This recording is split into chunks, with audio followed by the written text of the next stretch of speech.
Assalamualaikum warahmatullahi wabarakatuh. Baik teman-teman, hari ini adalah pertemuan ke-6 kita dan Ustazah akan menyampaikan materi terakhir di bab sistem gerak pada manusia. Ya. Kemarin kita sudah membahas tentang tulang, tentang sendi, kerangka, dan yang terakhir sekarang kita akan belajar tentang otot, ya. Oke. Bisa diperhatikan, ya, bagian dari tubuh kita salah satunya adalah otot.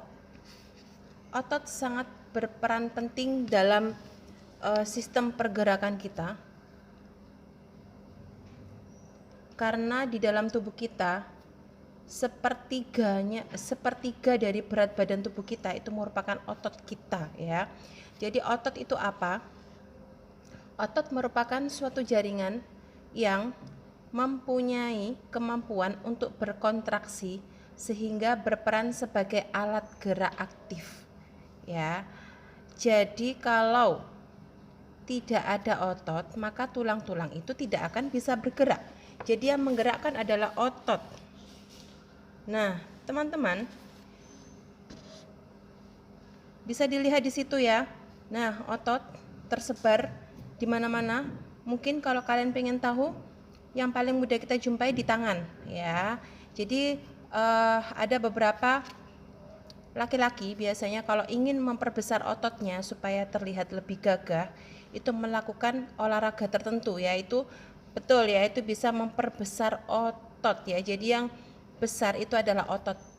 Lalu otot itu apa? Ternyata kalau kita bedah, nah itu yang di bawah otot itu tersusun atas sel-sel otot yang mengandung miofibril, ya. Lihat itu ya, terdapat jaringan-jaringan yang bersatu menjadi otot. Oke, selanjutnya, nah teman-teman, otot di dalam tubuh kita itu terdapat tiga jenis otot, ya. Dilihat itu gambarnya, ada bisep, trisep, sama tendon. Nah, tendon itu menempel pada tulang dan bisa bergerak, ya. Dia terdapat di ujung-ujung, ya, di ujung-ujung otot. Itu namanya tendon dan itu yang bisa bergerak. Kemudian ada otot bisep yang terletak di atas. Itu jadi bibi itu dua, ya. Jadi otot bisep itu memiliki dua tendon, sedangkan trisep yang bawah itu memiliki 3 tendon, ya. Atau tendon itu yang otot yang bisa bergerak tadi. Nah, bisa dilihat ya, itu adalah otot yang berkontraksi dan otot yang berrelaksasi. Bagaimana kalau otot berkontraksi? Yaitu ketika kalian misalnya sedang sedang membawa sesuatu atau mengangkat beban yang berat. Nah, itu otot akan berkontraksi. Kalau otot berkontraksi, maka otot itu akan secara otomatis akan memendek. Nah, kalau misalnya beban yang kalian bawa itu kalian letakkan, nah akhirnya ototnya itu akan berelaksasi atau memanjang, ya. Itu bedanya otot berkontraksi dan berelaksasi. Nah, ini adalah macam-macam otot. Berdasarkan strukturnya ada 3 macam. Lebih detailnya lagi teman-teman, bisa kalian lihat di buku pembelajaran IPA terpadu yang warna abu-abu halaman 12, ya. Itu detail sekali, ya, perbedaannya.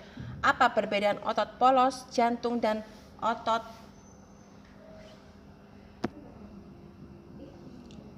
rangka, atau nama lain dari otot rangka adalah otot lurik. Ya, teman-teman, otot polos, nah bisa dilihat di situ bentuknya seperti itu, ya. Kalau dibedah, dilihat sel-selnya. Jadi otot itu merupakan jaringan, ya. sel-sel yang bersatu membentuk fungsi tertentu, namanya jaringan. Otot polos ini terdapat di organ internal kita ya, misalnya lambung ya. Jadi lambung kita itu ternyata bergerak ya. Tetapi apakah kita bisa mengendalikan otot di lambung kita? Apakah kita ayo sudah tidak usah bergerak, ataupun di jantung ya, apakah kita bisa maaf kalau jantung ada sendiri ya. Jadi kalau otot polos itu lebih ke organ internal. Jadi otot polos ini bekerja secara tidak sadar. Artinya kita tidak bisa mengendalikan, atau otak kita tidak bisa mengendalikan otot polos. Yang kedua, otot jantung. Otot ini melekat di dinding-dinding jantung ya. Dan dia bekerja secara tidak sadar atau tidak bisa dikendalikan oleh otak kita ya. Kita tidak bisa memerintah otot jantung. Jadi otot jantung bekerja secara otomatis.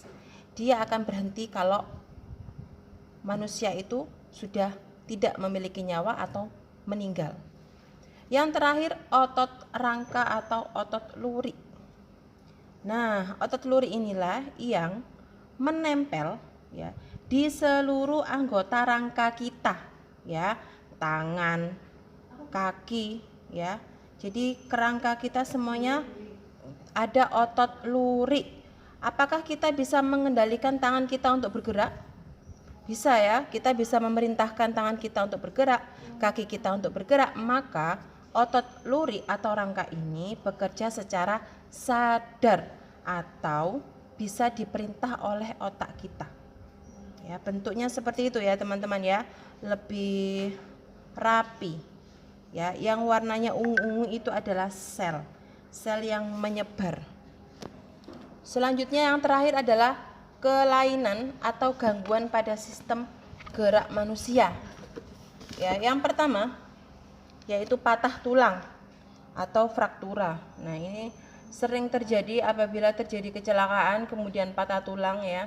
Mungkin di antara kalian ada yang pernah melakukan, atau kalau bisa jangan sampai ya. Nah, itu kalau di kedokteran itu bisa disambung lagi ya dengan cara dioperasi, dibelek. Setelah dibedah dagingnya, lah kemudian tulang yang patah itu disatukan ya. Jadi kalau Ustadzah pernah ya, karena kakaknya Ustadzah pernah seperti itu dioperasi patah tulang, itu seperti dikasih mur ya, dikasih penahan mur supaya jaringan-jaringan pada tulang itu bisa menyatu lagi. Akan tetapi tentunya hasil akhirnya pun tidak akan seperti sedia kala ya teman-teman, tetap ada cacatnya. Yang kedua yaitu osteoporosis ya. Nah, ini adalah keadaan di mana tulang itu mengalami pengapuran ya. Jadi tubuh manusia itu sudah tidak mampu menyerap dan menggunakan bahan-bahan untuk proses pertulangan secara normal seperti kalsium dan fosfor. Osteoporosis biasanya sering terjadi pada usia yang sudah lanjut usia ya, maksudnya yang sudah menua, sehingga tulangnya itu lebih ringan, mudah keropos dan rapuh, sehingga mudah patah. Yaitu lihat perbedaan, yang warna coklat muda itu yang normal, yang sehat, yang coklat tua itu yang sudah mengalami osteoporosis. Yang ketiga adalah retak tulang ya. Kalau retak ini tidak sampai patah ya, retak saja. Kemudian sebelum Ustadzah ini ya lanjutkan, di situ ada 3 jenis kelainan tulang ya teman-teman. Ada lordosis, skoliosis, kifosis. 3 jenis kelainan tulang ini sering keluar di ujian nasional ya. Jadi kalian harus pandai-pandai membedakannya seperti apa. Jadi kelainan ini memang sudah dari lahir ya teman-teman ya. Tampak kelainan yang terjadi. Yang pertama lordosis ya, lihat dada agak dadanya maju ya, dadanya maju, kemudian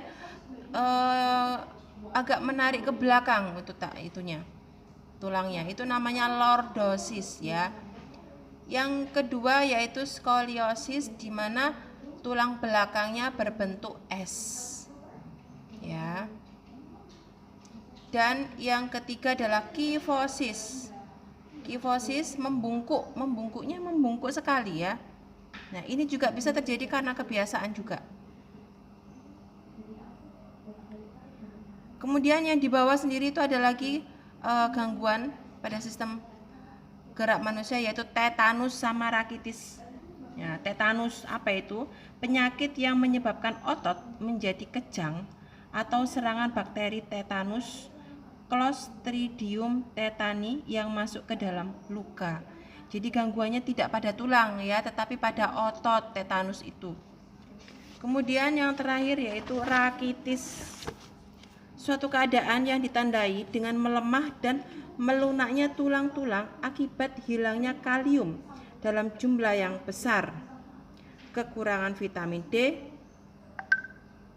atau kemampuan memanfaatkan vitamin D. Jadi nutrisi untuk tulang kita itu juga sangat penting ya. Nah, baik teman-teman, ini adalah beberapa kelainan dan gangguan pada sistem gerak manusia. Ustadzah cukupkan materi untuk sistem gerak ini. Minggu depan Ustadzah akan bertemu kalian di Zoom, sekaligus membahas tentang PTS serta membahas soal-soal yang sudah pernah Ustadzah berikan, serta ya semoga saja semua sudah mengumpulkan tugas ya. Untuk pertemuan kali ini ya, Ustadzah tidak akan memberikan tugas. Seneng kan? Ya, Ustadzah juga seneng ya. Tetapi tugas yang 4 yang kemarin itu harus lunas ya. Harus lunas, tidak ada yang nunggak supaya semua bisa mengikuti PTS. Baik teman-teman, terima kasih atas perhatiannya, semoga bermanfaat. Wassalamualaikum warahmatullahi wabarakatuh.